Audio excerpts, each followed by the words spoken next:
लोग जानते हैं सोशल मीडिया स्टार है, लेट्स कास्ट हिम। एक्टिंग क्या है यार, वो डायरेक्टर दो दो चल लाइनें पीछे से बोल बोल के करा दे। बेटा अजनबियों से बात नहीं करनी, लेकिन अजनबियों से शादी करा देते हैं। गाइस अस्सलाम वालेकुम, this is Rabia and you are watching me on Fuchsia magazine. आज जो मेरी मेहमान है मेरे साथ, आजकल उन्होंने हमारी आंखों को बहुत नम किया हुआ है और हमारा दिल चाहता है कि बस जाके हमें बचा लें किसी तरीके से और उनके साथ जो ज़्यादती हो रही है वो ना होने दें। सईदा फ्रॉम परीज़ाद हम सबको बहुत सोचने पे मजबूर कर रही हैं चीज़ों के बारे में। तो मैं बात कर रही हूँ किरण ताबीर की, जिनको हम आजकल परीज़ाद और सितम में देख रहे हैं। इसके अलावा उड़ान, साया और मेरी बाजी में भी रिसेंटली हमने उनको देखा है। अस्सलाम वालेकुम किरण, कैसी हैं आप? वालेकुम अस्सलाम, मैं ठीक हूँ, आप कैसी हैं राबिया? मैं बिल्कुल ठीक ठाक हूँ। अभी बड़ी मुश्किल से हम लोगों ने इंटरनेट कनेक्शंस और कैमरा एंगल्स और फ़ोन एंगल्स के बाद फाइनली हमने अपनी पोजीशंस सेट कर ली और हम फाइनली इंटरव्यू कर। yes. हाँ और and I'm very bad in these things, so मुझे थोड़ा ज्यादा मुश्किल हो रहा था समझने में कि मैं ये कर लूंगी, ये हो जाएगा, पता नहीं क्या है, because I'm very bad with the phone things and you know। और राबिया का ये था, मैंने 2-3 ऑप्शन भेजे, मैंने कहा आप ऐसे कर लेंगी, ऐसे कर लेंगी। शी लाइक राबिया मुझे ये सब नहीं आता। मैंने कहा okay we will stick to Zoom, no worries, Zoom पे कर लेंगे। yes. हाँ अच्छा, मुझे किरण ये बताएं परीज़ाद का क्या रिस्पॉन्स आ रहा है यार? लोग people are just loving Saeeda's character. आपको ये उम्मीद थी कि इतना अच्छा आएगा response? First of all thank you so much everyone कि आप लोग सईदा को इतना पसंद कर रहे हैं, बट टू बी ऑनेस्ट इसको साइन करते हुए मैंने बिल्कुल नहीं सोचा था कि ये ऐसा कुछ होने वाला है। बिकॉज नॉर्मली हम ज्यादातर काम में कराची में करती हूँ और मेरी सारी फैमिली जो है वो इस्लामाबाद में रहती है, तो मेरी ट्रैवलिंग बहुत होती है। तो ये प्रोजेक्ट मेरे लिए एक वो था कि अरे यार इस्लामाबाद में शूट हो रहा है, दैट्स वेरी गुड, मुझे अपनी फैमिली के पास रहने का मौका मिलेगा और साथ में शूट भी हो जाएगा, देन लेट्स डू इट किरण। तो मेरे बस वो मेरे लिए प्लस पॉइंट वो था कि मैं अपनी फैमिली के पास भी रह लूंगी और शूट भी कर लूंगी। इस प्रोजेक्ट को मैंने वो सोच के साइन किया था, पर डेफिनेटली जब मैं सेट पे गई और शहजाद कश्मीरी हमारे जो डायरेक्टर हैं उनके प्रोजेक्ट, उनका काम सब जानते हैं, ही इज डैम गुड। और वैसे इस प्रोजेक्ट को एक और वजह ये भी थी करने की कि मैं शहजाद के साथ काम करना चाहती थी, बिकॉज मैंने इससे पहले उनके साथ कभी कोई काम नहीं किया था। तो जब सेट पे पहुंची तो जब सबको काम करते देखा ना, तो I thought this is gonna be something good. पर मेरे लिए इतना अच्छा होने वाला है ये मुझे नहीं पता था कि लोगों को सईदा इतनी अट्रैक्ट करने वाली है, लोगों की इतनी सारी सिंपैथीज उसके साथ हो जाएंगी। But yes, thank you, I am loving it, I love it. जब आपने स्क्रिप्ट पढ़ा तो सईदा की कैरेक्टर को आपने जहन में किस तरीके से डेवलप किया? अच्छा, मैंने क्योंकि अपने करियर में ज्यादातर 90% काम जो है वो नेगेटिव कैरेक्टर्स किए हैं। I am a villain, you can say that in the dramas, I am a female villain. तो मेरे लिए हमेशा पॉजिटिव कैरेक्टर्स को पोर्ट्रे करना थोड़ा मुश्किल होता है। तो मेरे लिए ये था कि okay this is gonna be something different for me. तो पता नहीं यार, आंसू बहाने पड़ेंगे, बड़ी कोई ग्लिसरीन लगानी पड़ेगी या कुछ करना पड़ेगा। When I met with my director Shahzad sahab, तो उन्होंने जिस तरह इस कैरेक्टर को एक्सप्लेन किया, he said I don't want your single आंसू। Wow, okay. तो उनका फिर जब मैंने ही सेड मुझे तुम्हारा एक आंसू नहीं चाहिए, तुमने जो भी करना है वो बस स्टैटिक रह के करना है, कि जैसे ये नेचुरल है, ये तुम्हारी लाइफ का पार्ट है, कि कुछ नया नहीं है कि तुम हर बात पे आंसू बहाओगी।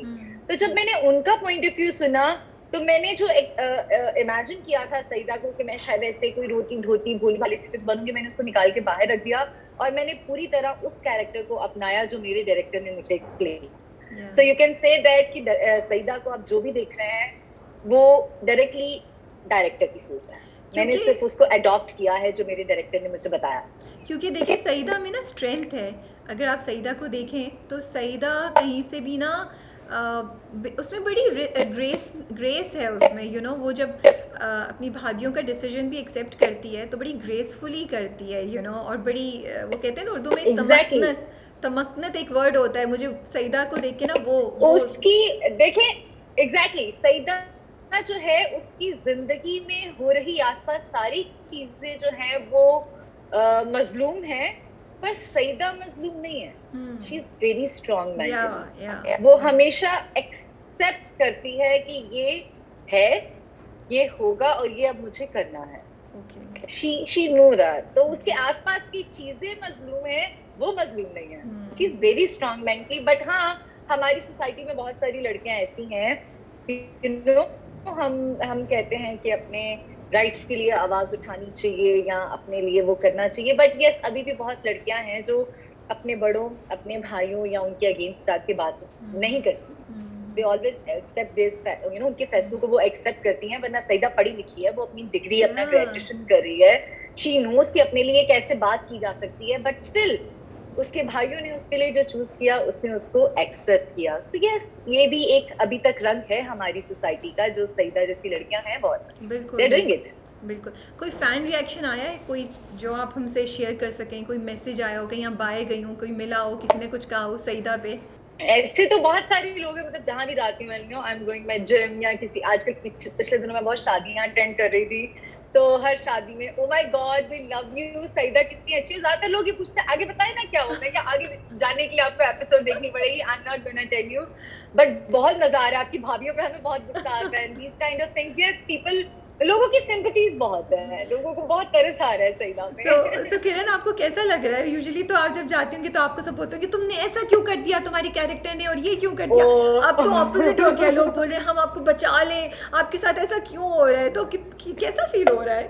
इसका भी अपना मजा, you know, I am having fun, क्योंकि हमेशा मेरे साथ ऐसे वाले बहुत इंसिडेंट हैं मेरे कैरेक्टर्स के, कि लिटरली पब्लिक में लेडीज जाके मुझे, you know, some there is a woman who grabbed me and she said तुम्हें शर्म नहीं आती, तुम ऐसे कर रही हो, ला ला ला ला पब्लिक में ना, एंड आई सेड छीन लिया, and I said okay, she's talking about my character. मैं क्या, okay aunty, thank you, मैं I'll take it as a compliment, but that's a character, that's a play, chill. So हाँ, वो वाले मुझे याद हैं, और सोशल मीडिया पे लोगों के कमेंट्स भी आते थे दूसरे कैरेक्टर्स को लेके, पर ये एक थोड़ी अलग तरह की अप्रिसिएशन है, एंड आई नो कि लोगों की बड़ा प्यार मिलता है, so I love it. Okay, चलिए थोड़ा सा परिजात से ब्रेक लेके दोबारा परिजात पे आएंगे। पहले हम कुछ आपके बारे में जानते हैं। ये मुझे पता है कि आपको बचपन से शौक था एक्टिंग का। सही इन्फॉर्मेशन है मेरी या गलत इन्फॉर्मेशन है? बिल्कुल गलत है। सीरियसली यार, ये इंटरनेट में क्या करूं, मतलब मुझे लगता है मुझे ना ये सवाल इंटरव्यू वाले पहले ही भेज देने चाहिए आप लोगों को ना, ताकि मुझे सही इन्फॉर्मेशन मिले। मुझे लिखा, मैंने तो कहीं पढ़ा कि उनको बहुत शौक था बचपन से एक्टिंग का, और वो इसी डायरेक्शन में जाना चाहती थी। ऐसा नहीं है, मैं बहुत सडनली आई थी इस फील्ड में। अच्छा, तो पहले मुझे बताया, पढ़ा हुआ क्या है, कहाँ से पढ़ा हुआ है, और फिर इस फील्ड में कैसे आई? मैंने सिंपल आर्ट्स में ग्रेजुएशन किया हुआ है, और लाहौर से किया है, standard college Lahore, and that's it, because I wasn't a good student. किताबों में ज्यादा दिल नहीं लगता था, फिल्मी दुनिया में बहुत लगता था, और नॉवल अफसाने पढ़ना मुझे बहुत अच्छा लगता था, सो जल्दी से ग्रेजुएशन किया था, दैट्स इट। कौन सा, who's your favorite writer? Urdu novels पढ़ती थी या इंग्लिश नॉवेल्स पढ़ती थी? कौन राइटर फेवरेट है आपका? So Umaira Ahmed, of course, no doubt, हमेशा से वो फेवरेट थी, तो उन्हीं को बहुत पढ़ा है। और बचपन में घर में ना, हमारे घर में डाइजेस्ट बहुत आते थे, बिकॉज मेरे अब्बा बहुत पढ़ते थे, और उनसे ही आदत मुझे मिली है, तो छुप छुप के अब्बा के डाइजेस्ट लेके पढ़ना, बिकॉज अम्मा पढ़ने नहीं देती थी कि किताबें पढ़ो या ये करो। तो यस, ये है कि अपनी किताबों से ज्यादा दूसरी किताबों में दिल लगता था। तो आपको उर्दू नॉवेल्स पढ़ने का शौक था, आर्ट्स में ग्रेजुएशन किया हुआ है आपने, फिर एक्टिंग की ये राह कैसे खुली, या रेडियो पे जो आपने अपना करियर स्टार्ट किया था वो कैसे आया? एक्चुअली मुझे याद है कि मेरे मैट्रिक के एग्जाम्स खत्म हुए थे, और वो जो बीच में 2-2.5 महीने 3 महीने का गैप आता है ना, जब आपके पास करने के लिए कुछ नहीं होता, तो उन दिनों घर पे ना रेडियो हमारे घर पे बहुत चलता था, अब्बा सुनते थे। तो रेडियो पे एक दिन अनाउंसमेंट हुई थी कि हम ढूंढ रहे हैं एक नई आवाज, अगर आपको लगता है आप में है, यू नो, दीज तो फलान जगह पे फलान डेट को ऑडिशन हो रहे हैं। तो आई डोंट नो, ऐसे ही बस दिमाग में आ गया कि मुझे जाना है। अच्छा। अब्बा बड़ा वो हुए ना कि तुम्हारा दिमाग खराब है, पागल हो गई हो तुम, ये है वो है। तो मैं बहुत छोटी इस घर में, चूंकि सबसे छोटी थी, तो थोड़ी जिद की, तो अब्बा ने कहा अच्छा भाई के साथ जाके ऑडिशन दे, तुमने कौन सा हो जाना है सिलेक्टेड दिस। मैं जी उस ऑडिशन पे पहुंच गई भाई के साथ, और जो भी किया मुझे नहीं पता मैंने क्या किया, बट मैं वो ऑडिशन देके वापस आ गई, और 1 महीने तक कुछ पता नहीं। ओके। कोई खबर नहीं, मैंने कहा नहीं यार मैं नहीं सिलेक्ट की। 1 महीने बाद they called me and they said you are selected, और आप ऑफिस में आइए और हम आपसे बाकी की चीजें डिस्कस करेंगे। Okay. Oh, that was the start. मैं भाई के साथ गई है। First they offered me a show in the afternoon which I started as a cooking show, audio cooking show था, जिसमें कुक साथ में होते थे। Wow. और या काफी चैलेंजिंग है ये तो। यू नो जो इट्स समथिंग जो डिफरेंट है। रेसिपीज बताते थे और मैं उनके साथ बातें करती थी रेडियो पे। Okay, so okay. Every day is a new chef and I am talking this. तो वहां से मैंने स्टार्ट लिया, वो शो मेरा अच्छा गया। फिर मुझे एक सेलिब्रिटी, कुछ अरसे के बाद एक सेलिब्रिटी इंटरव्यूज करने का शो मिला। वहां पे एक डायरेक्टर साहब आए थे लाहौर ATV के, उससे उन्होंने मुझे होस्टिंग टीवी पे करने की ऑफर की। तो बस जनरली चलते चलते I started as a host basically. I never started as an actor. या तो अब्बा को कैसे मनाया? अब्बा को कैसे मनाया it's a very different story, because मैं बार बार एक चीज हमेशा बोलती हूँ कि अभी फिर जो है वो हमारी सोसाइटी में काफी हद तक एक्सेप्टेंस हो गई है शोबिज़ की, लेकिन अभी भी उस तरह से नहीं है। अभी भी लड़कियों को स्पेशली फील्ड ज्वाइन करने के लिए अपनी फैमिली, अपनी सोसाइटी से थोड़ी फाइट करनी पड़ती है। तो आप सोचे आज से 11-12 साल पहले एक मिडिल क्लास आदमी है जो एक नॉर्मल सा गवर्नमेंट मुलाजिम है और वो सैलरी लेता है, काम करता है, और उसका एम ये है कि उसने अपनी बेटियों को पढ़ाना है, उसके बाद उनकी शादी करा के उनको घर भेजते हैं। तो उस सोसाइटी में अचानक से उसकी बेटी उठ के कहती है कि उसको इस फील्ड में जाना है, तो that was like what can I से, व्हाट्स द राइट वर्ड, बहुत ही शॉकिंग हवा यार, एक शॉकिंग होगा उनके लिए। हवा था। तो अब्बा वाज लाइक कि मैं तो तुम्हें, मतलब सवाल ही पैदा नहीं होता कि तुम इस फील्ड में जाओगी, तुमने मेरे नाक कटा देनी है, तुमने मुझे किसी को मुंह दिखाने के काबिल नहीं छोड़ा। इट्स एक्चुअली डायलॉग्स, इतनी जज्बाती dialogues, oh god, pressure. Trust me because जिस एक नॉर्मल मिडिल क्लास फैमिली से जहां से मैं हूं ना, वहां एक बहुत ही एक हवा समझा जाता था कि यार पागल हो गई हो ये। मतलब अभी भी हमारी यहाँ से मुझे एक बात याद आती है, सॉरी मैं थोड़ा अलग अलग कर रही हूँ, बट आई शुड मेंशन कि हमारी सोसाइटी में अभी भी इतनी हिपोक्रेसी है कि लोग एक्ट्रेसेस के साथ फोटोज खिंचवाने में बड़ी खुशी महसूस करते हैं। ट्रू, ठीक है, भागेंगे, एक फोटो बनाएंगे, रश लगाएंगे, चीजें करेंगे, लेकिन जैसे ही उनकी घर की कोई बच्ची बोलेगी ना कि उसको फील्ड में जाना है, एक्टर होने को पता नहीं क्यों मायूस समझना है। सही कह रही हैं। हालांकि मुझे लगता है कि वी आर जस्ट वर्किंग, जैसे लोग 9 to 5 अपने ऑफिस जाते हैं, हमारा भी सुबह 10 से रात 10 बजे तक हम अपने शूट पे जाते हैं। सिर्फ फर्क इतना है कि लोग एक दफ्तर में बैठ के काम करते हैं, हमारा काम जो है वो स्क्रीन पे दिखता है। That's it. We also doing our job, but I don't know, anyway. तो आज से बैक टू द अब्बा स्टोरी। आज से 12 साल पहले तो बहुत था। सो अब्बा बहुत वो हुए कि नहीं, सवाल ही पैदा नहीं होता, तुम्हें ऐसा घर पे बंद कर दूंगा, मुझे तुम्हें पूरी जिंदगी घर पे बिठा के खिलाना पड़े तो मैं खिलाऊंगा, लेकिन तुम यहाँ नहीं जाओगी। तो बेटी तो उन्हीं की थी सबसे छोटी और लाडली थी, तो जिद्दी थी। मैंने कहा नहीं, मुझे तो करना है, फला है। मैं भी नाराज होगी बहुत, लाइक एक हफ्ता अब्बा ने बात नहीं की, मैं खाला के घर चली गई रहने। हाँ, मैंने एक चीज की थी कि खाला के घर पे रहते हुए बिना अब्बा को बताए मैंने वो जो मुझे एक कुकिंग शो की ऑफर हुई थी, मैंने उसे एक्सेप्ट किया और उसकी एक एपिसोड भी रिकॉर्ड करा दी जाके। ओके। और किसी को पता नहीं चला। पता तब चला जब वो episode on air I. Actually on air आके भी चली गई, तब भी पता नहीं चला। उस एपिसोड को देख लिया रिपीट टाइमिंग पे मेरे चचा ने। ओहो। और मेरे चचा ने अब्बा को रात को कॉल की और अप्रिशिएट करने के लिए मुझे की। दे सेड कि यार कितना अच्छा किया तुम्हारी बेटी ने, she is very confident. But अब्बा की तो पिन वहां फंस गई कि मतलब ये बोल क्या रहे हैं। और मैं ड्राइंग रूम में बैठी मजे से टीवी देख रही थी जब अब्बा कमरे में आए ना, ड्राइंग रूम में आए, और अब्बा लाइक तुमने ये किया है, ब्ला ब्ला ब्ला ब्ला ब्ला ब्ला। काफी डांट पड़ी, काफी चीजें हुई, बहस हुई, फिर कुछ दिनों की खामोशी हो गई। But I was doing it. मैंने पता नहीं करना था, जिद थी या क्या था, आई don't know, I am not gonna explain. और आई नो कि मैंने अपने इस शौक को पूरा करने के लिए अब्बा को भी काफी, अब्बा का दिल दुखाया है, उनकी बात नहीं मानी है, एंड आई नो दैट। और मैं करती रही। तो फिर कुछ टाइम गुजरने के बाद अब्बा ने एक शर्त रखी कि जब मैंने अब्बा को मनाने की कोशिश करी थी, तो अब्बा ने कहा कि अगर तुम्हें इस फील्ड में काम करना है तो शादी कर लो। ओके, ठीक है। हाँ, शादी कर लो, अपने घर जाओ और अपने मियाँ के साथ जाके वहां पे जाके जो मर्जी करो। वही एक टिपिकल फील हमारे देसी माँ बाप जो होते हैं ना, उनको लगता है कि वो अपना फर्ज पूरा करते हैं, बेटियां अपने घर चली जाएं और वहां जाके जो मर्जी करें। और बचपन से हमें कहा जाता है ये मत करो, ये मत पहनो, ये मत करो, अपने घर जाओगी ना तो तब करना, ठीक है। ये हमेशा सही बात है, कहा जाता है हमेशा से कि तुम ये कपड़े मत पहनो, तुम ये चीज मत करो, इतनी जोर से मत हंसो, फ्ला मत करो, अपने अपने घर जाओगे ना, अपने मियाँ के घर, वहां जाके करना, लड़कियां ऐसे अच्छी नहीं लगती ये सब करते हुए। तो मैं उस फैमिली से हूँ जहाँ ये सब कहा जाता था कि जोर से हंसो मत, लड़कियां अच्छी नहीं लगती हैं हंसते हुए, and these kind of things. So yeah अच्छा, तो अब्बा फिर इवेंचुअली मान ही गए, उन्होंने कहा कि तुम शादी कर लो तो मैं खुश मैंने हो कहा जाऊंगा। शादी कर लो, हाँ हाँ हाँ शादी कर लो, अपने घर चली जाओ, फिर मुझे नहीं पता, तुम जो मर्जी करो। इन शॉर्ट अब्बा मान गए। हाँ।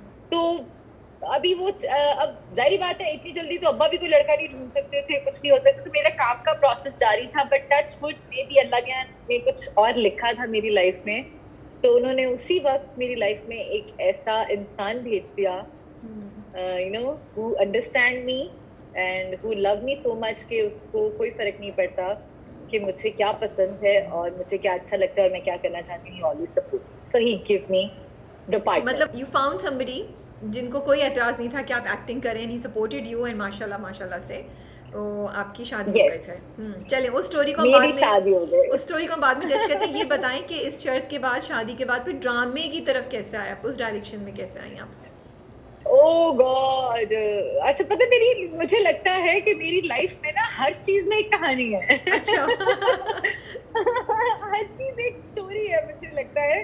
अब वो एक्टिंग भी एक अलग था, बिकॉज होस्ट मैं बन गई क्योंकि शायद बचपन से बहुत चटर पटर करती थी, बहुत बोलती थी, और मेरा मेरा ना हाफजा बहुत अच्छा है, रट्टा बहुत अच्छा लगाती हूँ मैं, तो स्क्रिप्ट याद करने में मुझे बहुत आसानी होती थी। तो वो जो मुझे होस्टिंग का स्क्रिप्ट मिलता था उसको मैं फटाफट याद करके और बोल देती थी, वो मेरे लिए आसान था। But acting is the name of expression, acting is the name of the feel, कि आपने एक कैरेक्टर को पोर्ट्रे करना है, बहुत उसकी खुशी, उसका गम, यू नो, उसकी हर चीज को आपने लोगों को यकीन दिलाना है कि वो आप हो। तो वो मुझे हमेशा लगता था कि मैं कभी एक्टिंग नहीं यार, मुझे तो हंसी आएगी मैं किसी को बोलूंगी कि मैं तो तुमसे मोहब्बत करती हूँ, मैं तुम्हारे बिना रह नहीं सकती। I can't say those words to anyone, I am not gonna be an actor. तो मैं हम सब उम्मीद से होस्ट कर रही थी, तो उन दिनों 7 स्काई से मुझे मेहरुनिसा अभी, उन्होंने मुझे कॉल की, they were doing the play in Lahore, वो लाहौर में एक करना चाह रहे थे, उस प्ले का नाम था तारे अनकबूत, ओके, फॉर जियो। तो उन्होंने कहा कि हम एक प्ले कर रहे हैं, उसमें एक कैरेक्टर है, लीडिंग कैरेक्टर, उसके लिए हम आपको सोच रहे हैं। तो बेसिकली उस ड्रामे के जो राइटर है फसी बारी खान, फसी जो है, यस, फसी का काम जिन लोगों ने देखा है वो जानते हैं कि उनकी कहानी जितनी डीप, जितनी स्ट्रांग होती है, उनकी कास्टिंग कभी मिसमैच नहीं होती। उनको जो चाहिए अपने कैरेक्टर के लिए वो उसी को लेते हैं। तो he's very clear, मेरी कोई he's very clear about his things and his characters, उनकी थीम और उनको क्या करना है, वो बिल्कुल उस पे कॉम्प्रोमाइज भी नहीं करते। Oh yes. और फसी और मजहर की जोड़ी सब जानते हैं, दुनिया को पता है कि वो साथ में काम करते हैं, तो वो क्या एक मास्टरपीस लाते हैं हमेशा, इसीलिए कि वो हमेशा बहुत चीजों को परफेक्ट लेके चल रहे हैं।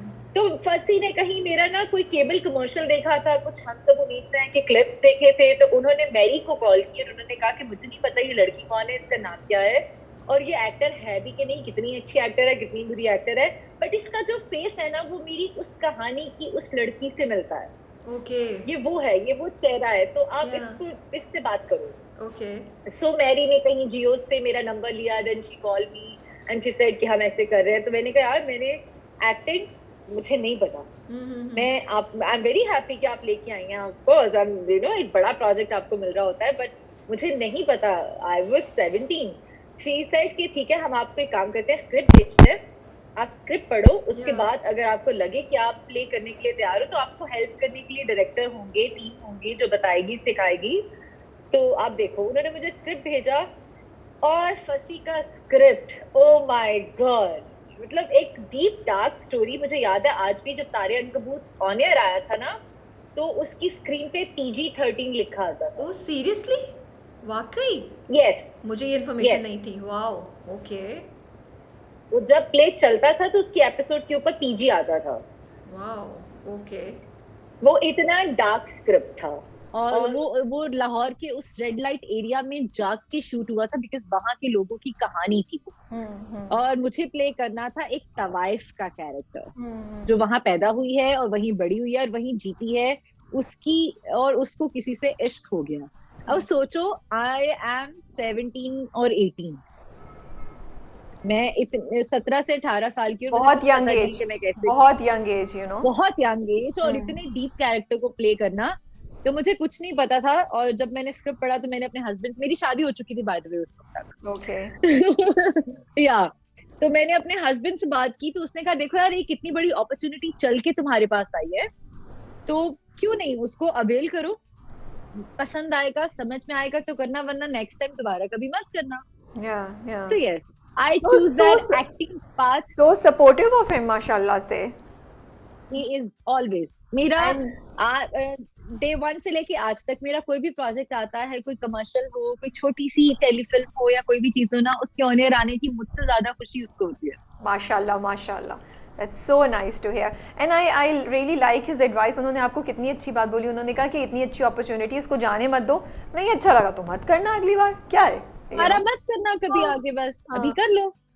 तो यस, ऐसे मैंने अपना एक्टिंग करियर स्टार्ट किया। मैंने उस प्रोजेक्ट को हाँ की, सारी टीम लाहौर आई, और फिर मैं मिली अपने टीचर से, एंड ही इज मजहर मोइन, मजहर मोइन, ठीक है। मजहर ने मुझे एक्टिंग सिखाई है, बहुत डांट खाई है मैंने उस पूरे प्रोजेक्ट में, मतलब मैं आंसुओं से रोई हूँ।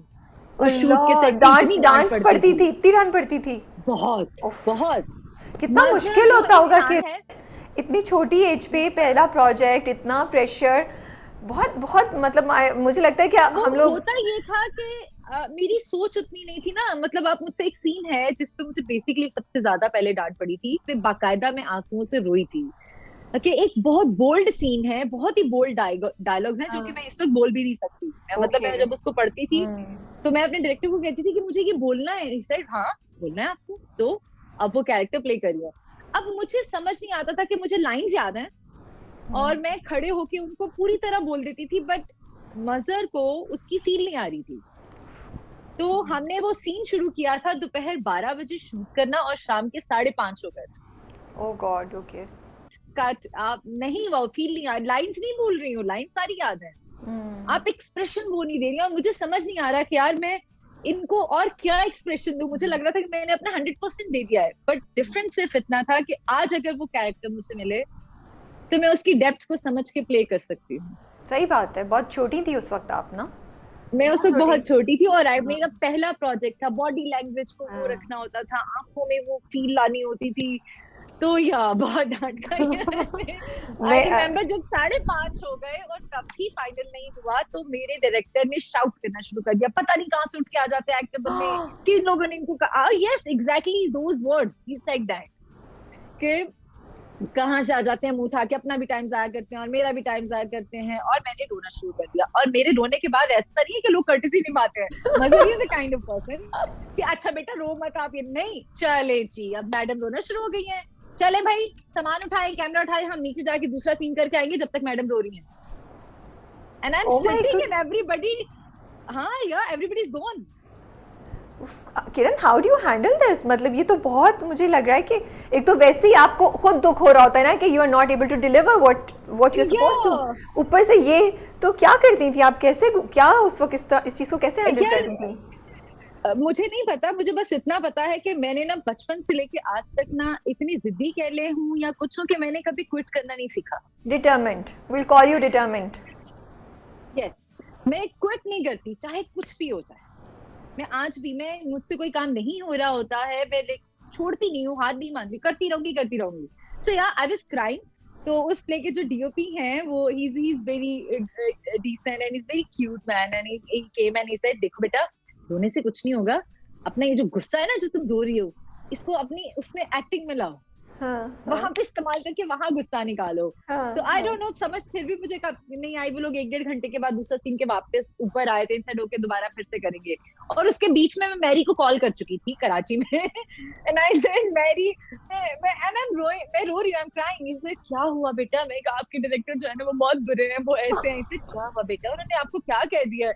मैंने कहा वो डांटते हैं और वो ऐसे कर रहे हैं। किसी कोई नहीं बेटा, अच्छा इजी हो जाओ, वो अपने काम के अच्छे के लिए कह रहे हैं। सो उन्होंने भी थोड़ा मुझे काम डाउन कर दिया था। व्हेन ही केम बैक, वापस हमने सीन शुरू करा, और मुझे आज तक इस सवाल का जवाब नहीं मिला कि मैंने उस टेक में ऐसा क्या किया था कि my director was clapping for me.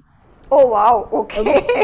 आपने तो मेरे लिए क्लैप करी, खुद भी मेरे लिए क्लैप कर रही थी और पूरी टीम से भी करवा रहे थे, बट आई डोंट नो कि मैंने ऐसा क्या किया था जो पिछली 400 टेक्स में नहीं किया था। आई थिंक वो गॉट द शॉट। सारा वो जो फ्रस्ट्रेशन थी, वो जो सारा कर्ब था डांस सुनने का, वो जो सारा दुख था ना, वो एक्सप्रेशंस में आ गया होगा। मुझे लगता है ये भी उनकी टेक्निक थी, उन्होंने कहा ऐसे नहीं निकलेगा इसके अंदर से एक्सप्रेशन, इसको जरा मैं डांट के ड्रामा, उन्होंने भी ड्रामा किया होगा मुझे लग रहा है। ऐसी ट्रिक मेरे साथ लोगों ने बहुत की है भाई, को एक्टर्स ने भी की है, जब शुरू में मुझे एक्टिंग नहीं आती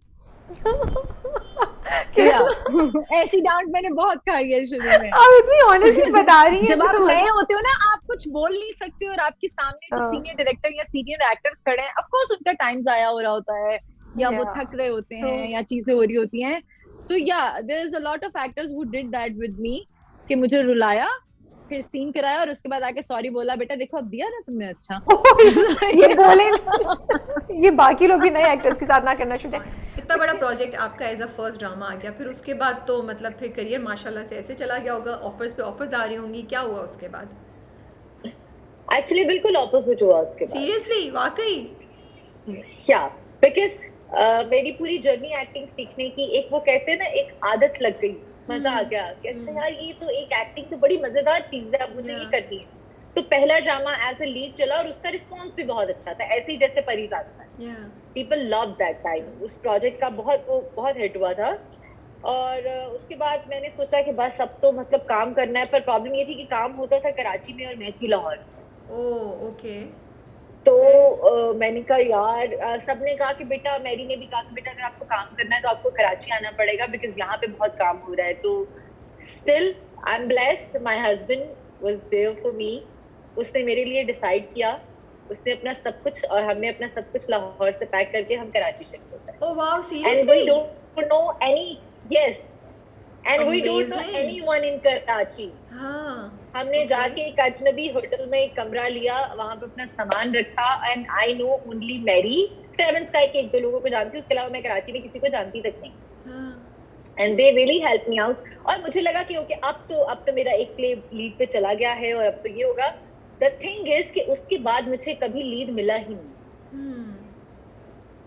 मुझे जितने कैरेक्टर्स आते थे वो सपोर्टिंग, मेजर सपोर्टिंग, और सिर्फ नेगेटिव कैरेक्टर। एक ये हमारी इंडस्ट्री की बहुत है ना कि आपने एक टाइप का कैरेक्टर कर दिया है तो उसमें से टाइप कास्ट होने ही आपको फिक्स कर दिया जाता है कि अब तो बस ये इसी कैरेक्टर के लिए। तो मेरे पास जो भी प्रोजेक्ट आते थे वो सिर्फ negative negative negative negative, and I wasn't that sensible कि बेटा टाइप कास्ट नहीं होना है, इसको साइन नहीं करना, नहीं थी इतनी अकल।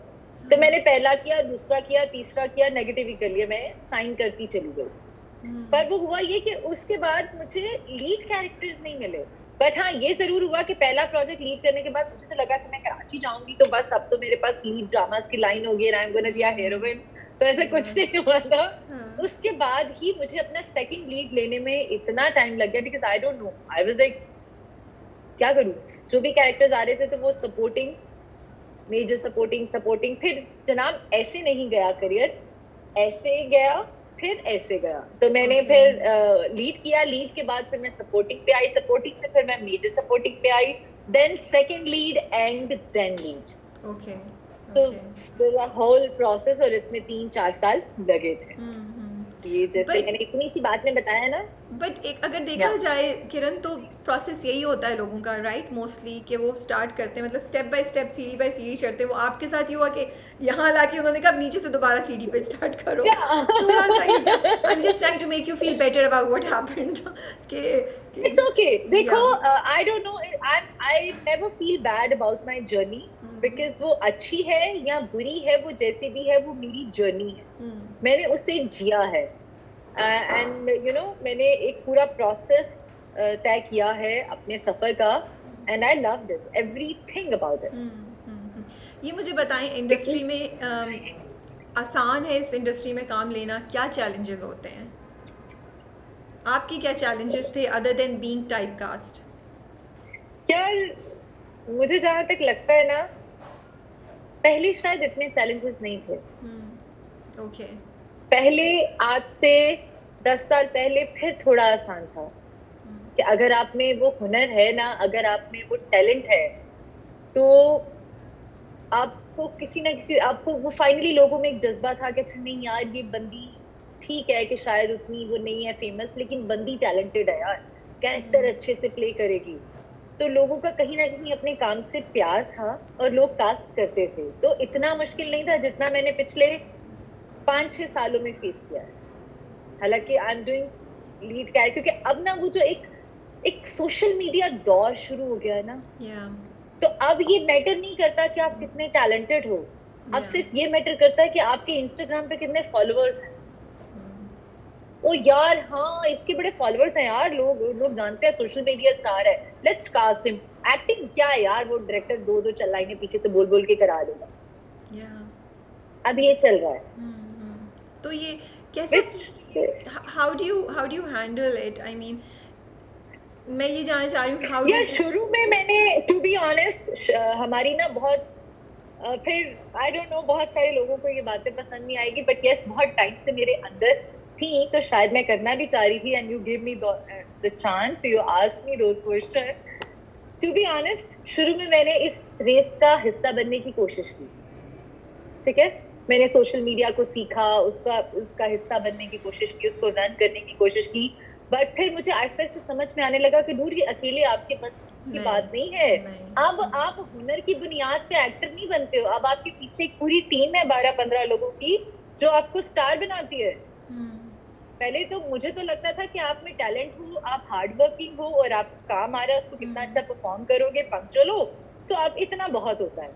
पर फिर मुझे पता चला कि ये काफी नहीं है, ये काफी नहीं है। अब आपके पीछे एक 12-15 लोगों की टीम है, और आप चाहे क्या कुछ करो या ना करो, वो आपकी इतनी सी चीज को इतना बना के दिखाएंगे और बेचेंगे, और PR टीम जिसको कहते हैं, ठीक है। तो मैंने कहा अच्छा, चूंकि बहुत उससे स्ट्रगल कर ली, अकेले कोशिश कर ली, नहीं हुआ, फिर मैं एक PR कंपनी के पास गई। I am not gonna mention the name, I go there and I said dude, मुझे अब काम चाहिए, काम करना है, और काम आना थोड़ा कम हो गया, because everybody is thinking about the social media again, बड़ी स्ट्रांग होनी चाहिए आपकी, और ये होना चाहिए, तो लेट हेल्प मी आउट। मैंने उनको हायर किया कि अच्छा भी मैं आपको इतना मंथली पे भी करूंगी, it's okay, because you know time है, जमाने के साथ चलना पड़ता है आपको, जो चीजें वक्त के साथ चल रही होती हैं। आई ट्राइड, पर मैं पीछे तब हटी उस सारी गेम से कि जब मेरी PR टीम ने मुझे सामने बैठ के बोला कोई 2 महीने के बाद कि यार किरण, हम आपके नाम पे क्या बेचें। मैंने कहा मतलब आपकी लाइफ में कोई मसाला नहीं है, आपका कोई स्कैंडल नहीं है, आपकी शादी है, उसमें भी कोई मसला नहीं है कि हम उसी पे कुछ कर लें, आपके कोई को एक्टर्स के साथ स्कैंडल्स नहीं है, हम बना भी नहीं सकते क्योंकि आप मैरिड हैं। ये सीरियसली ये कन्वर्सेशन आपके साथ हैपेंड विद मी। ओके तो यार आप ग्लैमराइज, क्योंकि मैं मैरिड हूँ, मैं एक्टर हूँ, पर मेरी ना कपड़े पहनने की, चीजें करने की एक लिमिटेशन है। मैं फिल्मों में बहुत सारे कैरेक्टर्स और बहुत सारी चीजें नहीं कर सकती, क्योंकि मैं कुछ कपड़े हैं जो नहीं पहन सकती, विच मेरी और मेरे मियाँ की कम्युनिकेशन है, डिसाइडेड है। सही बात है। So and I am happy because मुझे काम करना है, और वो व्हाटएवर वो अच्छे तरीके से हो रहा है, आई एम हैप्पी। तो उन्होंने कहा कि यार तुम बोल्ड कपड़े नहीं पहनती हो, तुम ग्लैमराइज फोटोशूट नहीं कराती हो, तुम्हारे किसी को एक्टर के साथ हम स्कैंडल नहीं आता, और हम क्रिएट भी नहीं कर सकते झूठ मूठ का कि तुम्हारी मैरिड लाइफ में मसला होगा, या अच्छा चलो तुम्हारी मैरिड लाइफ में कोई प्रॉब्लम चल रही होती तो हम उसी मसाले को थोड़ा बेच लेते या कर लेते। सो यू हैव नथिंग, हम क्या सेल करें तुम्हारा। फिर उससे मुझे लगा कि यार बस अब नहीं मेरे से होगा। सही बात है। ये चीजें मेरे बस की बात नहीं है। So I came back to Islamabad at my home and I decided कि ठीक है यार, 10 साल बहुत मजे किए, अच्छे से जितना काम आया एंजॉय किया, अब उस काम की बुनियाद पे लोगों को पता है मैं कैसी हूँ, तो विद रिस्पेक्ट जो अच्छा काम आया करेगा जरूर करूंगी, बट मैं इस रेस का पार्ट नहीं बन सकती। तो आप कराची से इस्लामाबाद मूव की आफ्टर ये सारी कॉन्वर्सेशन हुई और सब कुछ हुआ? yes. या इससे पहले आप मूव कर गई थी? यार उससे पहले मुझे इस्लामाबाद सारी कॉन्वर्सेशन ने मेड यू डिसाइड कि बस अब मुझे नहीं कराची में भी नहीं रहना, मुझे सब सारी रेस का हिस्सा भी नहीं बनना। एक्चुअली ये कॉन्वर्सेशन जो थी ना, ये फाइनल पिच थी। वो एग्जैक्टली वो गिर रहा होगा, ड्रॉप्स गिर रहे होंगे। फाइनल वो था। उससे पहले मैं आई am not gonna mention the name, but मैं चैनल्स, प्रोडक्शन हाउस और चीजों में मेरी चल रही थी कि यार बेटा मार्केटिंग टीम कहती है कि किरण के नाम पे हम स्पॉन्सरशिप कैसे लाएं, किरण की सोशल मीडिया गेम उतनी नहीं है, किरण वो उस तरह से वो पब्लिक अपीयरेंस, वो गैदरिंग्स, वो चीजें वो नहीं करती है। यस, मैं नहीं करती क्योंकि मैं सिर्फ काम करती हूँ यार। तो हाँ, वो था मेरा, तो वो मेरी चल रही थी। और चूंकि एक चीज होती है ना, मैं इस काम को करती हूँ, मैं इस काम को पैसों के लिए नहीं करती हूँ, बिकॉज पैसे आई हैव, अल्हम्दुलिल्लाह, अल्लाह ताला ने बहुत दिया हुआ है। मुझे इस काम से इश्क बहुत है, मुझे काम करके बहुत अच्छा लगता है। अगर कोई मुझसे पूछता है ना, तो मैं अपनी एक्टिंग फील्ड को इस तरह से एक्सप्रेस करती हूँ कि यार मैं फलां की बेटी हूँ, I am proud of it. मैं फलां की बीवी हूँ, I am proud of it. फलां की बहन हूँ, मुझे फख्र है। कल को किसी की माँ बनूंगी, मुझे उससे भी फख्र है। पर इन सब के अलावा मैं खुद क्या हूँ, वो मैं ये हूँ। बट किरण, अब अच्छा लगता होगा ना जब परिजात पे मतलब इतना अच्छा रिस्पांस आया है, without any all the things जो आपको सुनने को मिल रही थी। मेरे जितने भी प्रोजेक्ट आते हैं, पीपल लव्ड इट। मेरा लास्ट उड़ान जो प्रोजेक्ट था, वो भी सुपर हिट था। उससे पहले मेरी बाजी था यार, वो भी super hit, and I got best actor social media award. So yes, वो मुझे बहुत है। लेकिन अब वो जो है ना, वो थोड़ा काम डाउन हो गया है। पहले मैं इरिटेट होती थी, मैं, क्योंकि पैशन होता है ना किसी चीज का, तो आप फाइट करते हो, तो समटाइम मैं रोती भी थी कि यार क्या है, I am doing everything right, तो मतलब अब मैं और क्या करूं काम के लिए। वो बहुत होता था। तो अब वो सभी चीजें ना कंपोज हो गई हैं। I am like okay fine यार, ओके डन।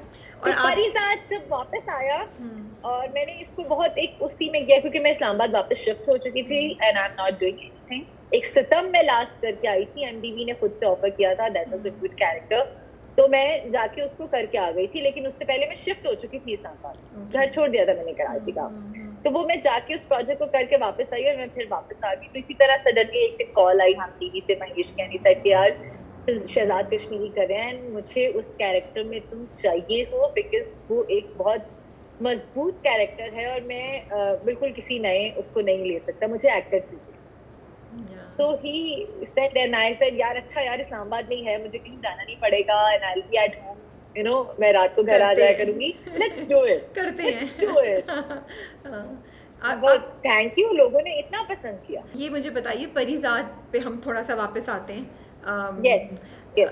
परिजात पे जो आपका कैरेक्टर है सईदा का, आपकी और जो अहमद अली की, परिजात और सईदा की जो केमिस्ट्री है, वो इतनी सिबलिंग की केमिस्ट्री, आई मीन पहली किस्त से किरण फील होता है कि यार ये बहन भाई हैं, ये दोनों एक दूसरे को बहुत मोहब्बत करते हैं और सपोर्ट करते हैं, ये एक दूसरे का दुख समझते हैं। और वो जो कॉन्वर्सेशन नहीं होती जब वो माजिद के बारे में छेड़ता भी है सईदा को, एंड यू नो आप जिसको, वो इतनी नेचुरल चाहती है, it seems so genuine, and may be that's why हम दोनों कैरेक्टर्स के साथ भी कनेक्ट करें, और हमें बुरा भी फील हो रहा है जब दोनों के साथ एक साथ वो चीज़ें भी हो रही हैं।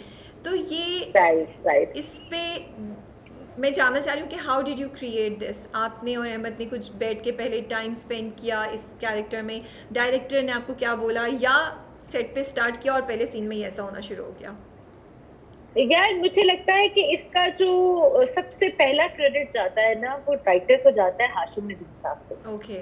क्योंकि उन्होंने लिखा ही इतना ब्यूटीफुल है इस स्क्रिप्ट को, इन दो कैरेक्टर्स की केमिस्ट्री को, कि टू बी ऑनेस्ट हमें बहुत ज्यादा मेहनत नहीं करनी पड़ी। क्योंकि जब आप स्क्रिप्ट पढ़ रहे होते हैं ना, तो आपको वो आपकी आंखों के आगे सारा इमेज आ जाता है कि अच्छा ये है। उन्होंने इतना खूबसूरत लिखा है। So first credit goes to writer. Hashim Nadeem sahab ने बहुत खूबसूरत लिख के हमें दिया कि हमारी 50% मेहनत उन्होंने आसान कर दी, इतना अच्छा लिख के। उसके बाद अगर मैं बताऊं कि इस केमिस्ट्री को डेवलप करने में, तो अहमद एक बहुत ही खूबसूरत इंसान है, दिल के बहुत अच्छे हैं, ही इज वेरी कंफर्टेबल। कि मेरा उनसे पहला प्रोजेक्ट है ये, इससे पहले हम कभी मिले ही नहीं बाय चांस पे। कभी किसी गैदरिंग में मुलाकात भी नहीं हुई हमारी। अच्छा। हम पहली बार इस ड्रामे के सेट पे ही मिले हैं। एंड वो एक बहुत ही नफीस और बहुत ही खूबसूरत और अच्छे इंसान है, और वो he make you feel so comfortable कि हमारा सीन पे जाने से पहले तक हम इतना कंफर्टेबल हो चुके थे। और आई वाज लाइक पता ही नहीं चला, लाइक हाँ हम तो बहन भाई हैं और हम तो ऐसे ही कर रहे हैं यार, इसको ऐसे करेंगे, इसको किरण देखना, इसके बाद ना मैं आके आपके कंधे पे हाथ ऐसा रख दूंगा। और यहाँ फिर वो जो हमारा कान खींचने वाला सीन था कि उसमें हमने लाइंस बोलना शुरू की, तो उसने मैं ना डायरेक्टर ने बताया था कि आप में से जब वो आपको छेड़ेगा ना तो आपने बस उसको शरारती देखना है। तो अहमद ने कहा नहीं यार किरण तो मेरा कान खींचते हैं। तो ऑन द स्पॉट थी चीजें, बट यस कि आप जो परफॉर्म करते हो वो आप अकेले नहीं करते हो, बिल्कुल उसमें कहीं ना कहीं पूरी टीम का पार्टिसिपेशन होता है। राइटर ने अच्छा लिखा, डायरेक्टर ने अच्छा समझाया, और मेरे सामने जो मेरा को एक्टर था मैं जो डिलीवर कर रही थी उसने उसको कैच किया और उसके हिसाब से आगे रिएक्शन दिया, तो वो एक चीज बन गई बस। व्हाट कैन आई से। नहीं बिल्कुल तो बिल्कुल अहमद बहुत अच्छे हैं। नहीं आप बिल्कुल सही बात कह रही हो, ये छोटी छोटी चीज़ें हैं विच हैज़ एडेड, जो इतने सारी चीज़ को बनाने में हेल्प किया है, और हमें बड़ा मज़ा आ रहा है देख के, मतलब इसीलिए तो सब सईदा के लिए रो रहे हैं। अगर आप कॉन्वर्सेशंस देखें, मतलब कम ऑन यार, एक अकेली बंदी या एक अकेला कैरेक्टर, आपका हीरो या हीरोइन या कोई भी लड़की अपने सीन का क्रेडिट नहीं ले जा सकती है, क्योंकि उसने अकेली ने नहीं किया होता है, वो पूरी टीम का एफर्ट होता है। लेकिन हाँ हमें ज्यादा क्रेडिट मिल जाता है क्योंकि हम सामने दिख रहे होते हैं, लोगों को ये नहीं पता होता कि इस सीन को आप तक पहुंचाने के लिए कितने सारे लोगों ने काम किया होता है। सही बात तो सबने मिल के ये बनाया। सही बात, बिल्कुल सही कही, लेकिन आपकी भी बहुत बहुत हाथ है, आपका भी सईदा को इस तरह बनाने में। अभी जो रीसेंट डेवलपमेंट हुई है जिसमें सईदा की अपने बड़ी उम्र के शख्स से शादी हो जाती है, तो बहुत कॉन्वर्सेशन स्टार्ट होगी ना। कुछ लोग कह रहे हैं कि कंपैटिबिलिटी इंपॉर्टेंट होती है, एज डिफरेंस को नहीं दिखाना चाहिए।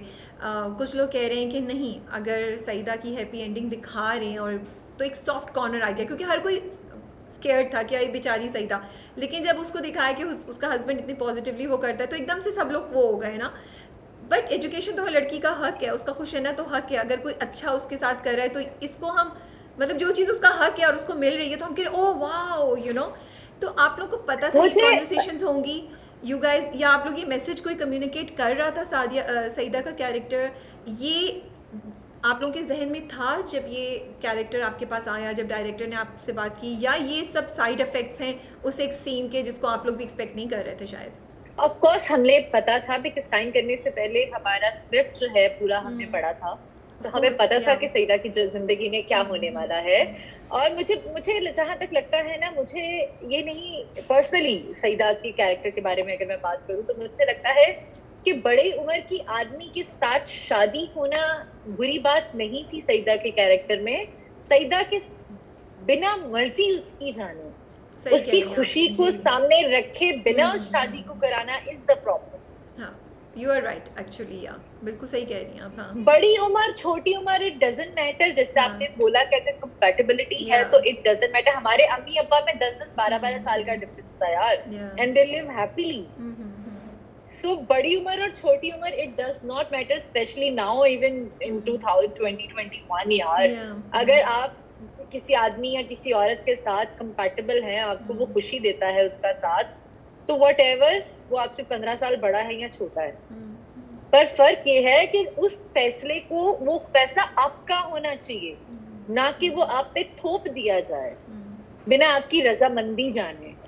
तो प्रॉब्लम ये है सईदा के कैरेक्टर में। मुझे लगता है लोगों को भी इसी बात पे एतराज है, ना कि इस बात पे एतराज है कि बड़ी उम्र के आदमी से शादी करा दी। और अगर कुछ लोग बात कर भी रहे हैं तो वो अभी तक टिपिकल जरा वहां फंसे हुए हैं सोच को लेके कि भाई ये उम्र के फर्क से बाहर निकलो, वो अब मैटर नहीं करता है। सही कह रही है आपने, बड़ा इंपॉर्टेंट पॉइंट बोला। बट डू यू थिंक कि ड्रामा कामयाब हुआ है इस पॉइंट को हाईलाइट करने में कि मर्जी ज्यादा इंपॉर्टेंट थी रादर देन बड़ी उम्र के शख्स से शादी उसकी?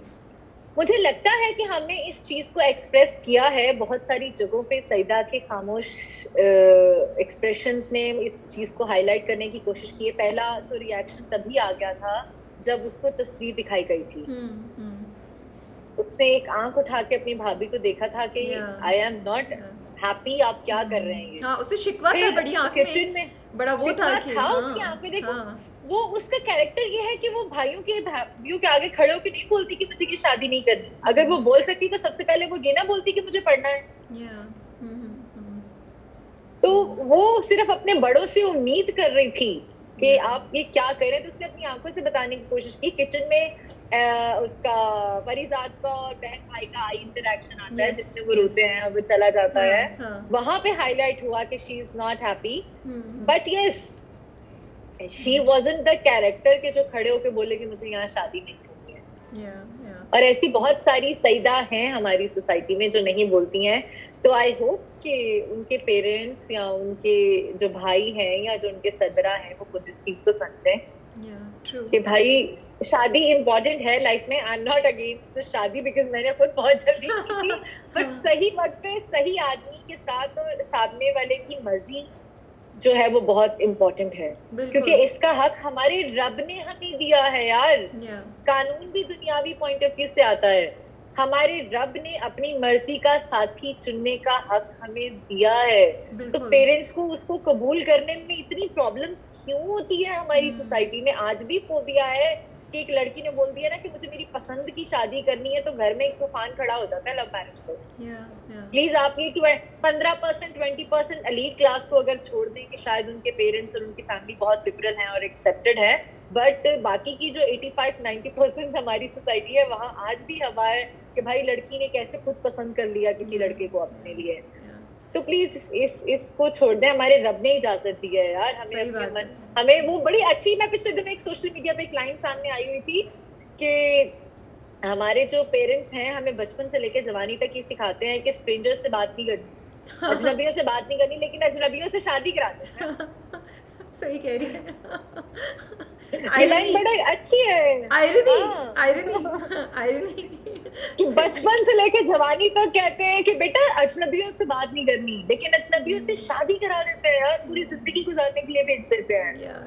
So ये भी एक, तो इस ड्रामे में बहुत सारे डिफरेंट तरीके से डिफरेंट सोसाइटी के पहलुओं को हाईलाइट किया गया है, जिनमें सबसे मेन तो हमारे यहाँ अहमद का जो लुक है कि हमारे यहाँ फर्स्ट इम्प्रेशन जो है वो लुक के बुनियाद पे किया जाता है। इंसान को जज कर लिया जाता है, कैटेगराइज कर दिया जाता है कि हाय हाय ये तो काला है, वो कितना ज़हीन है, वो कितना अच्छा इंसान है, वो कितना डिसेंट और नफीस है, ये सब मैटर ही नहीं करता। वो किरदार का कितना अच्छा है ये मैटर ही नहीं करता। ट्रू सही बात है। बहुत जजमेंटल मतलब है सोसाइटी। एक और सिर्फ बड़ों के नहीं, लड़कियां लाइफ पार्टनर देखते। वो नाहिद का जो एक सीन आता है जिसमें माजिद और नाहिद पकड़े जाते हैं, वो फरीजा देख लेता है उनको रेस्टोरेंट में, तो वो सफाई देते हुए कहती है कि आपके मेरे बारे में अगर किसी को पता चल भी जाता तो कोई सोच भी नहीं सकता था कि मैं आपसे क्यों। ट्रू क्योंकि वो खूबसूरत है और वो काला है, और कोई भी नहीं सोच सकता कि इसका अफेयर इसके साथ चल रहा होगा। नहीं, आप बिल्कुल सही कह रही हैं। बड़ी सटल तरीके से ड्रामा जो है ना वो मैसेजेस कम्युनिकेट कर रहा है और आपको सोचने पे मजबूर कर रहा है। मुझे पता है कोई सेट पे इंटरेस्टिंग वाकया हुआ जो आप हमारे साथ शेयर कर सकती हैं, कोई चीज़ जो आप अभी तक याद करती हैं from the set of Parizad? यार ऐसा कुछ खासी मस्ती बहुत करते थे हम सब लोग, सारे कैरेक्टर्स जो थे, मतलब भाभियां जो प्ले किया है अस्मा ने, और my darling friend Madiha Rizvi ने, और हमारे भाइयों में एक थे परी, वो जो हैं बड़े भाई टीपू।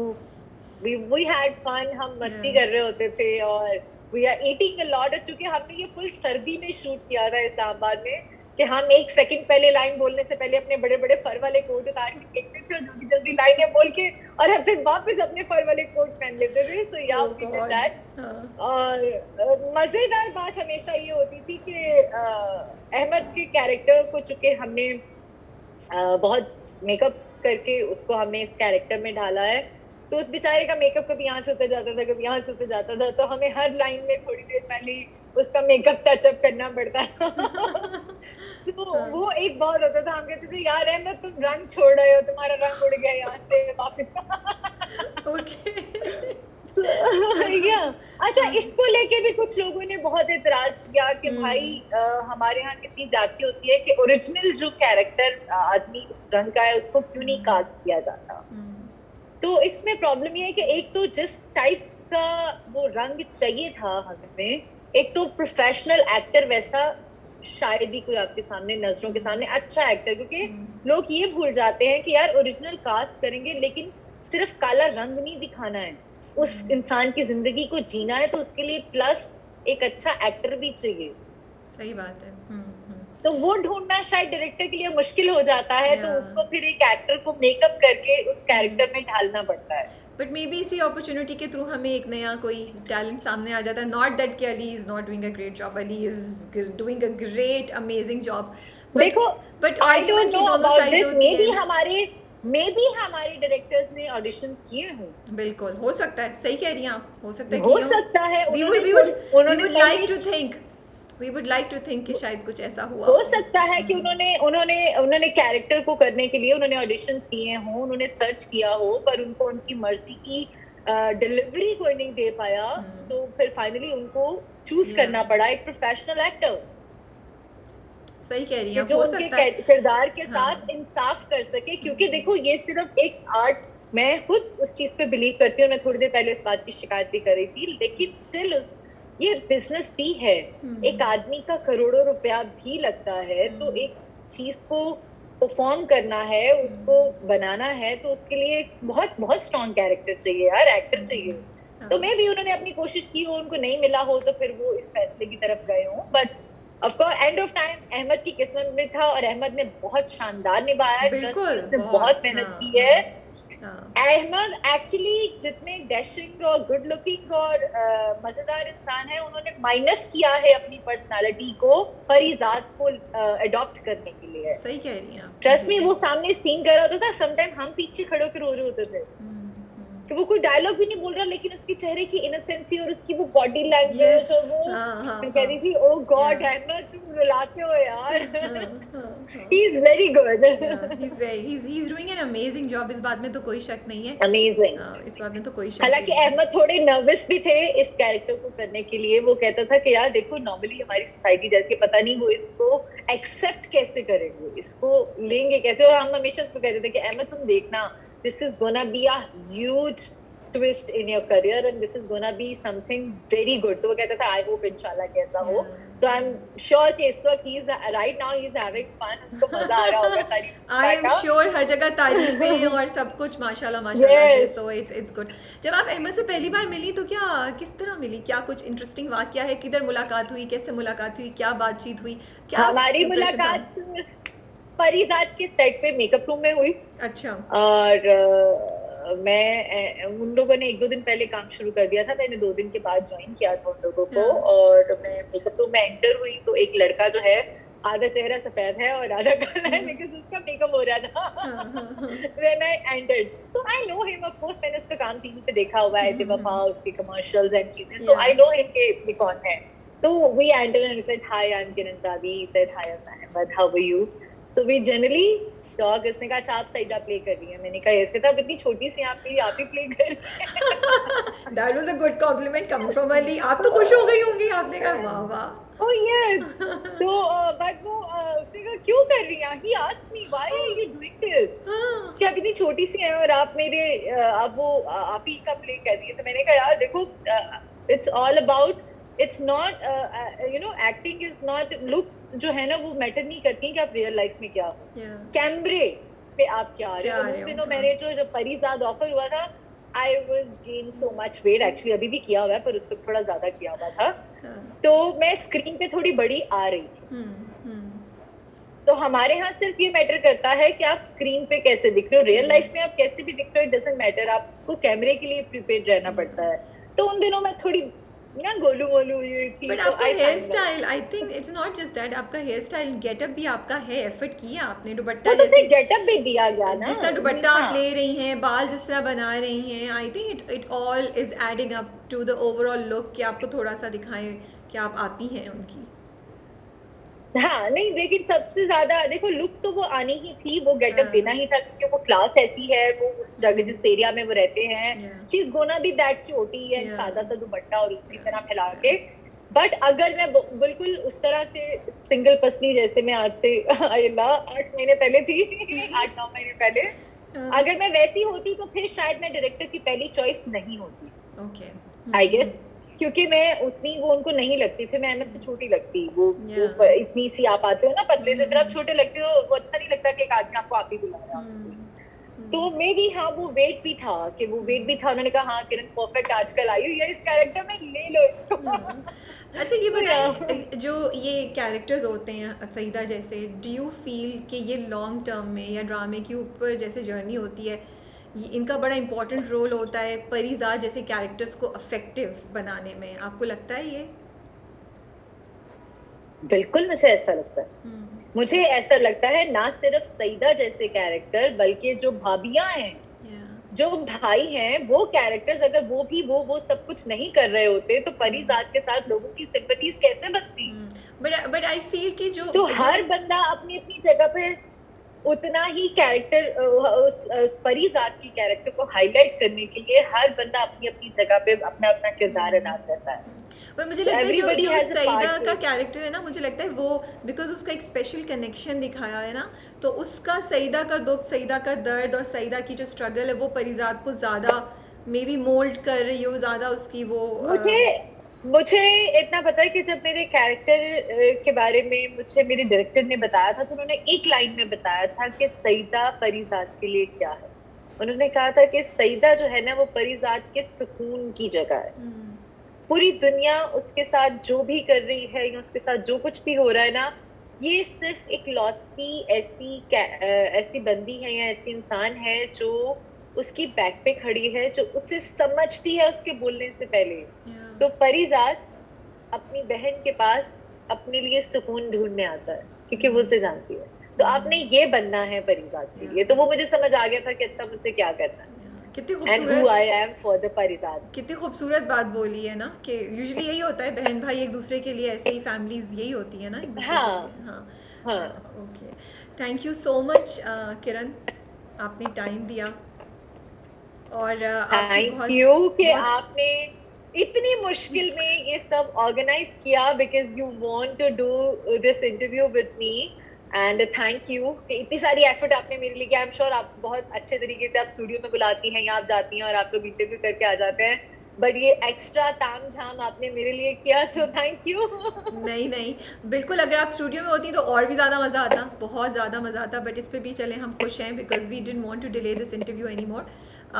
लेकिन शुक्रिया बहुत बहुत। इसको शूट करते हुए बहुत रिकॉर्डिंग में मसला हुआ, काफ़ी दफ़ा हमारी रुकी, लेकिन इवेंचुअली हमने कर ही लिया। Thank you so much. इससे पहले इंटरनेट फिर हमें दगा दे जाए, हम इस इंटरव्यू को रैप अप करते हैं। और शुक्रिया बहुत बहुत किरण आपका। एंड हम आगे बहुत एक्साइटेड हैं देखने के लिए कि परीजाद की ज़िंदगी में सईदा का और क्या रोल होता है। And we wish you all the best in your future projects. Thank you so much, Rabia. Thank you so much, Fushia Magazine, and thank you for the everyone जो सईदा को पसंद कर रहे हैं. Keep watching Parizad. Love you.